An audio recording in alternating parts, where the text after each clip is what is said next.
नमस्ते। आज हम बात करेंगे मेरे 10 दिन के विपश्यना अनुभव के बारे में। सबसे पहले तो बहुत से लोगों को पता नहीं होता है कि विपश्यना है क्या? तो विपश्यना एक मेडिटेशन की टेक्नीक है, एक ध्यान विधि है जो हमें वर्तमान में सजग रहकर जीवन जीने की कला सिखाती है ना? बहुत से लोगों को पास्ट का टेंशन होता है, फ्यूचर में क्या होगा इस चीज़ का टेंशन होता है। सब लोग प्रेज़ेंट मोमेंट में रहना चाहते हैं, जीना चाहते हैं, पर कोई रह नहीं पाता है। तो ये बहुत इफ़ेक्टिव टेक्नीक है और इसका अभ्यास हमें रोज़ करना चाहिए। पूरे देश में विपश्यना के कई सेंटर हैं जहाँ पर कई शिविर होते हैं, 1 दिन का, 3 दिन का, 10 दिन का, 45 डे और भी कई सारे शिविर होते हैं। लेकिन सबसे पहले आपको 10 दिन का शिविर करना कंपल्सरी होता है, उसके बाद ही आप 1 दिन, 3 दिन या 45 या 7 डे कोई भी शिविर में आप पार्ट ले सकते हो। तो सबसे पहले आपको 10 दिन का शिविर करना पड़ेगा। ये शिविर बिल्कुल फ्री ऑफ कॉस्ट होते हैं, इसके लिए आपको कोई भी चार्जेस पे करने की ज़रूरत नहीं होती है। जिस भी सेंटर पर आप जाना चाहें उनकी वेबसाइट पर जाकर आप ऑनलाइन रजिस्ट्रेशन कर सकते हैं। लिमिटेड सीट्स होती है तो आपको 2 से 3 महीने पहले रजिस्ट्रेशन करना पड़ेगा। मैं अपनी बात करूँ तो मैंने ये कोर्स धम्म मालवा विपश्यना सेंटर इंदौर मध्य प्रदेश से किया है। शिविर शुरू होने के 1 दिन पहले आपको वहाँ पर जाना होता है और 10 दिन पूरे होने के बाद नेक्स्ट डे शिविर आपका पूरा होता है, तो ऐसे टोटल 12 दिन हो जाता है। सो जिस दिन हम वहाँ गए थे हमको पहले ही सारे इंस्ट्रक्शन समझा दिए थे और बोला था कि इतना ईज़ी नहीं होंगे 10 दिन, तो जिसको जाना है वो अभी जा सकता है। बहुत से लोगों को पता नहीं होता है ना इन सब के बारे में। क्योंकि आपको सुबह 4 बजे उठना होता है, 9 साढ़े 9 बजे सोना। बहुत स्ट्रिक्ट रूटीन होता है वहाँ का। मॉर्निंग में 6:30 पे आपको ब्रेकफास्ट मिलता है, 11 बजे लंच मिलता है, शाम को 5 बजे चाय, नींबू पानी वगैरह डिनर नहीं मिलता है वहाँ पर। और डेली आपको 10 से 11 घंटे मेडिटेशन करना होगा। कुछ लोगों को पता नहीं होता है तो वो बहुत परेशान हो जाते हैं। जैसे एक आंटी थी हमारे साथ, उनको पता नहीं था कि ऐसे सब कुछ करवाएंगे वहाँ पर। 10 से 11 घंटे तक आपको मेडिटेशन करना पड़ेगा, शाम को खाना नहीं मिलेगा, इवन आपको मौन व्रत रखना होता है। आप वहाँ पर किसी से भी बात नहीं कर सकते हो 10 दिन तक। तो फिर बहुत से लोग बीच में छोड़कर चले जाते हैं। तो इसलिए जाना है तो पहले अच्छे से सब कुछ चेक कर लो और वो सब चीज़ें फॉलो कर सकते हो तो ही वहाँ पर जाओ। हर रोज़ शाम को वहाँ पर गोयनका जी के प्रवचन होते हैं, तो दिन भर में हमें जो भी डाउट्स आते थे हमारे मन में तो शाम को उनके प्रवचन से वो सॉल्व हो जाते थे। पहला दिन तो मुझे बहुत अच्छा लगा, सब कुछ नया नया था तो सब कर लिया अच्छे से। सेकंड और थर्ड डे बहुत प्रॉब्लम हुई, क्योंकि कुछ लोग छोड़कर भी जा रहे थे, तो आप ऐसे सामने किसी को छोड़कर जाते हुए देखते हो तो आपके भी मन में आता है। लेकिन फिर शाम को उनका प्रवचन सुना तो बहुत अच्छा लगा।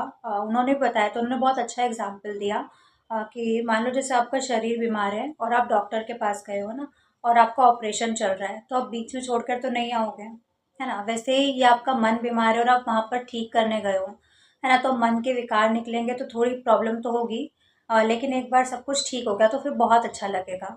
इसलिए अगर जाओ तो बीच में छोड़कर मत आना है। मैंने भी इसलिए पूरा कंप्लीट किया, क्योंकि एक बार अगर मैं छोड़ देती ना तो फिर मैं कभी जा नहीं पाती वहाँ पर। और मैंने जो एक्सपीरियंस किया वो भी नहीं कर पाती। शुरू के 3 दिन हमने आनापान क्रिया का अभ्यास किया, उसके बाद बाकी के दिन हमने विपश्यना क्रिया सीखी और उसका अभ्यास किया। आखिरी दिन मंगल मैत्री होती है, उसके बाद आपके मन के सारे विकार निकल जाते हैं और जो भी इतने दिन हम सोच रहे थे कि बैठा नहीं जा रहा है, 10 से 11 घंटे हम कर रहे हैं मेडिटेशन, तो सब कुछ ठीक हो जाता है, बहुत अच्छा लगता है। वहाँ पर एक टीचर भी होते हैं, गाइड होते हैं, तो आप उनसे पूछ सकते हो अगर आपको कुछ नहीं समझ में आ रहा है तो। और अगर आपने 10 दिन बहुत अच्छे से मेडिटेशन किया है तो आपको बहुत अच्छा लगेगा। मैंने वहाँ पर जो भी अभ्यास किया विपश्यना क्रिया का, उसके बाद जो भी सवाल मन में आते थे कि ऐसा क्यों है, लाइफ के बारे में, क्योंकि आएंगे ना, वो स्वाभाविक है, क्योंकि आप अकेले हो वहाँ पर, ना तो आपके पास मोबाइल फ़ोन्स है, ना आप किसी से बात कर सकते हो, है ना? तो आपको खुद के साथ रहना है। तो सवाल आएँगे, उनके जवाब भी आपको खुद से ही मिल जाएँगे, तो बहुत अच्छा फ़ील होता है। लाइफ में सबको एक बार जाना चाहिए, फिर दूसरी बार आपका खुद का मन करेगा जाने को, मेरा भी होता है।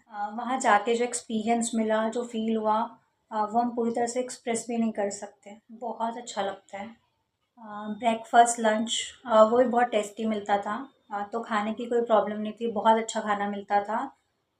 कपड़े तो आपको डिसेंट से क्लॉथ पहनते हैं, आप रिवीलिंग क्लॉथ्स नहीं पहन सकते वहाँ पर, है ना? तो और लड़कियों को दुपट्टा कैरी करना ज़रूरी होता था।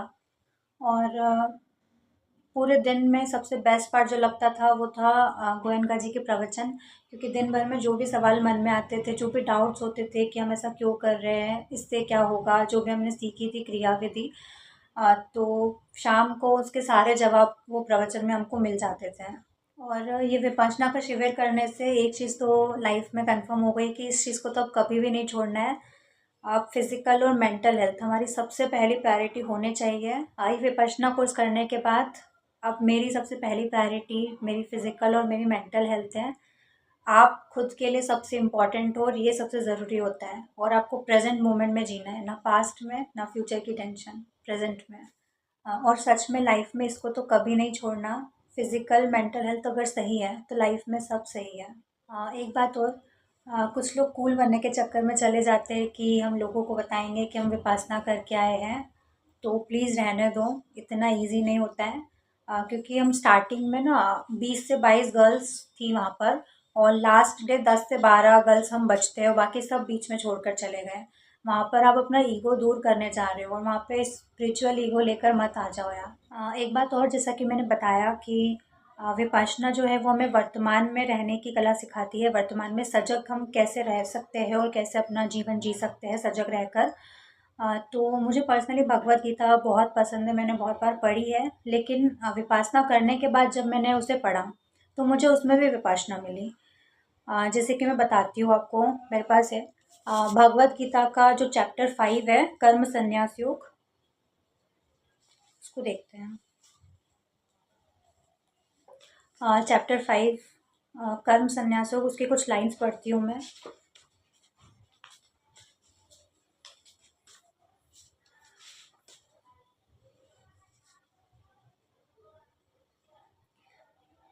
इसमें श्री कृष्ण अर्जुन से कहते हैं कि हे अर्जुन, बाहर के विषय भोगों को न चिंतन करता हुआ बाहर ही त्याग कर नेत्रों की दृष्टि को भ्रकुटी के बीच स्थित करके तथा नासिका में विचरने वाले प्राण और अपान वायु को सम करके जीती हुई है। इंद्रिया, मन और बुद्धि जिसकी, ऐसा जो मोक्ष परायण मुनि इच्छा भय और क्रोध से रहित है वो सदा मुक्त है। और इसके आगे भी चैप्टर में काफ़ी कुछ आपको मिलेगा।